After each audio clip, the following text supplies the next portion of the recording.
Shalom. Shalom. Salve. Salve. Assalamualaikum warahmatullahi wabarakatuh. Waalaikumsalam warahmatullahi wabarakatuh. Om Swastiastu. Om Swastiastu. Namo Buddhaya. Namo Buddhaya. Salam kebajikan. Salam kebajikan. Salam sehat untuk kita semua. Salam sehat selalu. Jumpa kembali saya Lisa selaku host pada acara Sistem Manajemen Anti Penyuapan atau SMAP ISO 37001 2016.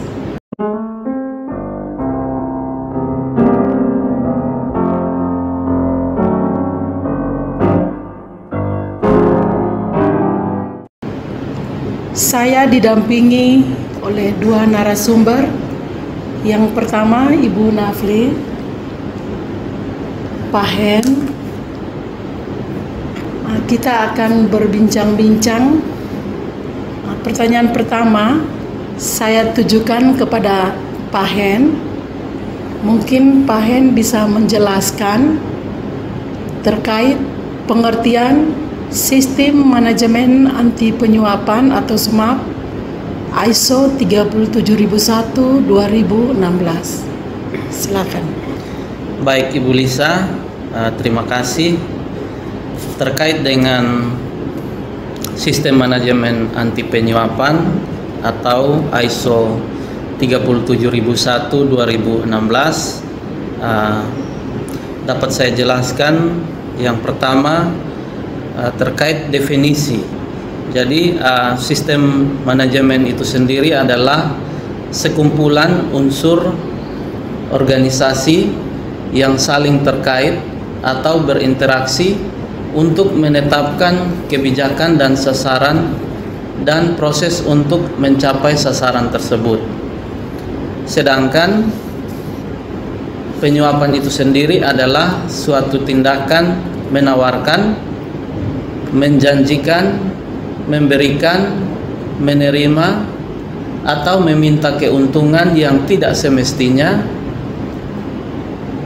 dari nilai apapun, baik berupa keuangan atau non-keuangan, baik langsung maupun tidak langsung, terlepas dari suatu lokasi, adalah merupakan pelanggaran peraturan perundang-undangan sebagai bujukan atau hadiah untuk orang yang bertindak atau menahan diri dari bertindak terkait kinerja dari tugas orang tersebut. Hal berikut yang dapat saya jelaskan yaitu terkait dengan prinsip-prinsip daripada manajemen anti penyuapan. Prinsip yang pertama yaitu proporsional prosedur, kemudian yang kedua komitmen pimpinan, yang ketiga manajemen risiko, yang keempat due diligence, yang kelima komunikasi, dan yang keenam monitoring dan evaluasi. Dalam sistem manajemen anti penyuapan ini ada ruang lingkup yang terkait di dalamnya. Yang pertama, penyuapan di sektor publik, swasta dan non-profit. Kemudian penyuapan yang dilakukan oleh organisasi. Kemudian penyuapan oleh personel atas nama suatu organisasi. Yang berikut penyuapan pada suatu organisasi. Kemudian penyuapan oleh personel organisasi pada suatu organisasi. Kemudian penyuapan rekan bisnis pada organisasi, dan penyuapan langsung dan tidak langsung. Baik, yang berikut dapat saya jelaskan terkait dengan kebijakan anti penyuapan. Kebijakan anti penyuapan merupakan sebuah pernyataan dari top manajemen, sebuah pernyataan top manajemen mengenai komitmennya dalam menjalankan sistem manajemen anti penyuapan dan menetapkan kerangka dasar yang digunakan sebagai acuan organisasi dalam menjalankan sistem manajemen anti penyuapan dan menetapkan sasaran dan program kerja anti penyuapan. Dalam kebijakan anti penyuapan ada persyaratan-persyaratan yang harus dipenuhi, yaitu yang pertama, melarang adanya penyuapan. Kemudian mensyaratkan kepatuhan terhadap peraturan perundang-undangan. Yang berikut, kebijakan anti penyuapan harus sesuai dengan tujuan organisasi. Kemudian kerangka kerja untuk menetapkan sasaran anti penyuapan. Dalam persyaratan kebijakan anti penyuapan juga harus mendorong peningkatan kepedulian tanpa takut tindakan balasan.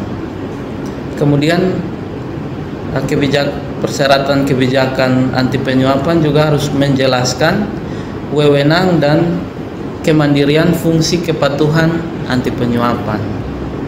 Yang berikut hal yang harus dilakukan oleh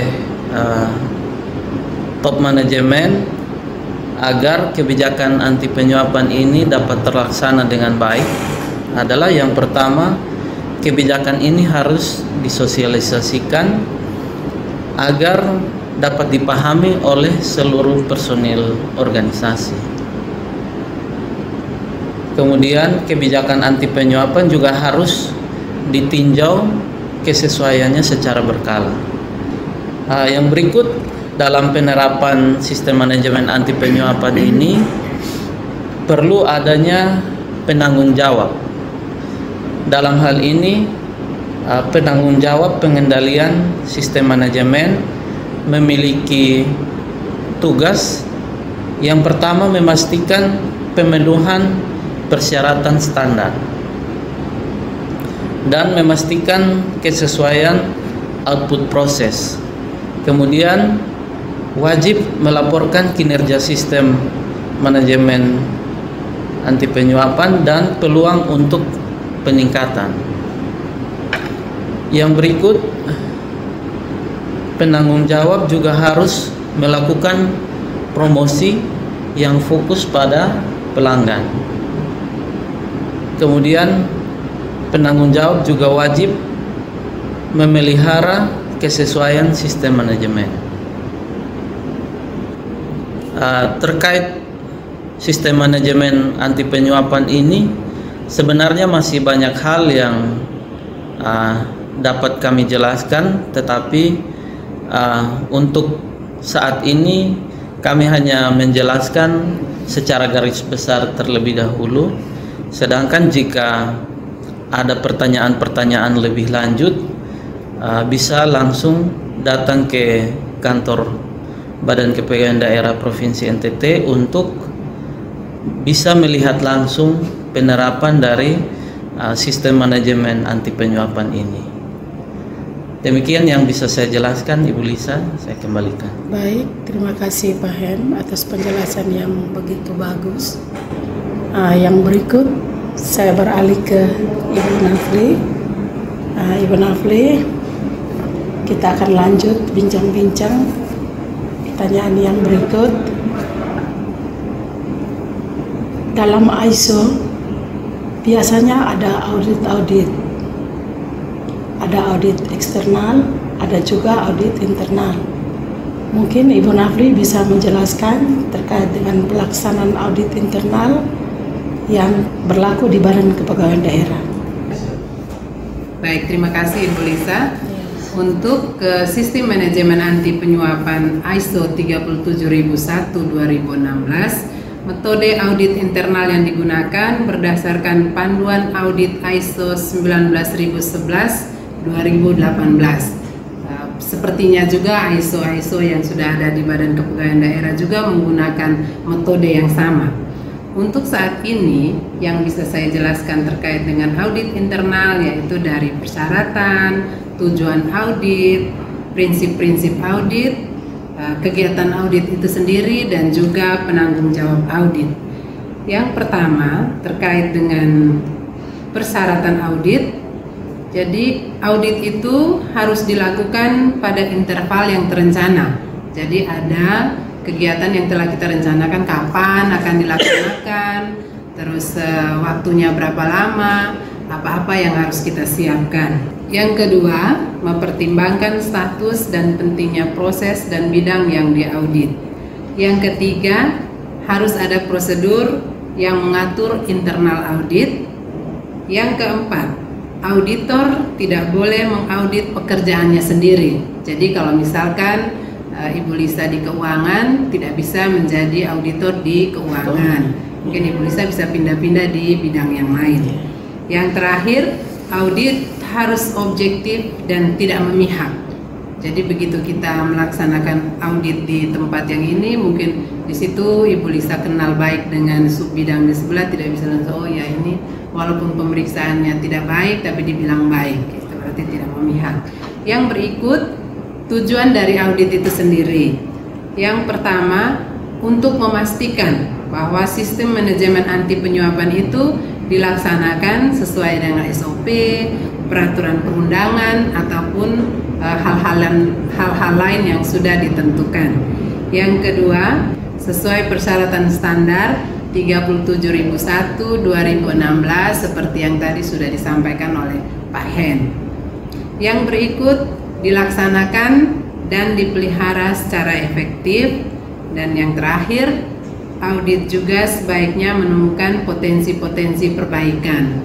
Jadi audit itu sendiri tidak harus mencari kesalahan, tetapi bisa juga untuk memperbaiki atau membenarkan sesuatu yang mungkin keliru. Jadi tidak untuk cari-cari kesalahan auditi. Yang berikut, prinsip-prinsip audit.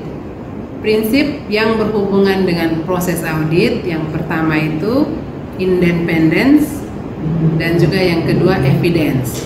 Yang pertama merupakan dasar dari sifat tidak memihak dan objektivitas dalam membuat kesimpulan audit. Jadi seperti yang sudah saya jelaskan tadi, berarti tidak memihak. Yang evidence, dasar yang rasional untuk mencapai kesimpulan yang dapat diandalkan dan mewakili keadaan sebenarnya. Yang berikutnya lagi, kegiatan audit itu sendiri. Yang pertama, persiapan kegiatan audit. Jadi kita pada saat itu menunjuk tim audit internal, bisa siapa saja. Karena kalau tidak salah, semua pegawai di Badan Kepegawaian Daerah Provinsi Nusa Tenggara Timur sudah disosialisasikan terkait dengan sistem manajemen anti penyuapan ISO 37001/2016. Sehingga pada saat penentuan untuk menjadi tim auditor internal itu, semua PNS punya kesempatan yang sama untuk menjadi tim audit. Yang kedua, peninjauan dokumen. Yang ketiga, rapat pembukaan. Jadi setelah kita membentuk tim audit di mana terdiri dari ketua tim audit, anggota tim audit, dan juga pihak yang diaudit atau yang biasa kita kenal dengan auditi, kita akan melaksanakan rapat pembukaan. Setelah rapat pembukaan, kita akan melaksanakan pemeriksaan dan evaluasi.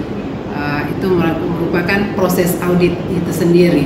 Jadi setelah kita menentukan anggota tim audit ini, dia nanti akan mengaudit auditinya masing-masing. Setelah itu kita akan melaksanakan pemeriksaan dan evaluasi di seputaran auditor. Yang terakhir, bukan yang terakhir Ibu Lisa, maaf, yaitu rapat penutupan. Rapat penutupan itu kita seperti ISO yang lain, bahwa semuanya kita kumpulkan, baik tim auditor maupun auditi, dan akan rapat itu dipimpin oleh ketua tim. Kita akan melaksanakan rapat penutupan. Selanjutnya pelaporan audit. Dalam pelaporan ini berarti auditor menyampaikan apa yang ditemukan pada saat pelaksanaan audit. Jadi hal-hal yang tidak sesuai tadi dengan SOP atau peraturan perundangan yang telah ditetapkan dan lain-lain yang menjadi standar dalam pelaksanaan pelayanan dan tugas Badan Kepegawaian Daerah Provinsi Nusa Tenggara Timur. Apabila ada kesalahan pada saat pelaporan itu yang kita laporkan. Yang terakhir, tindak lanjut hasil audit. Jadi masing-masing auditor setelah menyampaikan pelaporan hasil audit pada masing-masing auditi, dilanjutkan dengan tindak lanjut audit yang dilaksanakan oleh auditi itu sendiri. Saya rasa Ibu Lisa itu beberapa hal yang dapat saya jelaskan dan sampaikan pada kesempatan ini. Dan seperti yang tadi disampaikan oleh Pak Hen, apabila sahabat Badan Kepegawaian Daerah penasaran dengan sistem manajemen anti penyuapan ISO 37001 2016, silahkan mampir ke Badan Kepegawaian Daerah Provinsi Nusa Tenggara Timur. Itu saja Ibu Lisa, saya kembalikan. Terima kasih. Baik Ibu Naf, terima kasih atas penjelasannya. Demikian bincang-bincang kita hari ini. Profesiat untuk Badan Kepegawaian Daerah Provinsi Nusa Tenggara Timur yang sudah memperoleh sertifikat Sistem Manajemen Anti Penyuapan atau SMAP ISO 37001 2016. Terima kasih kepada dua narasumber kita. Salam. Salam. Salve. Salve. Assalamualaikum warahmatullahi wabarakatuh. Waalaikumsalam warahmatullahi wabarakatuh. Om Santi Santi Santi Om. Om Santi Santi Santi Om. Namo Buddhaya. Namo Buddhaya. Salam kebajikan. Salam kebajikan.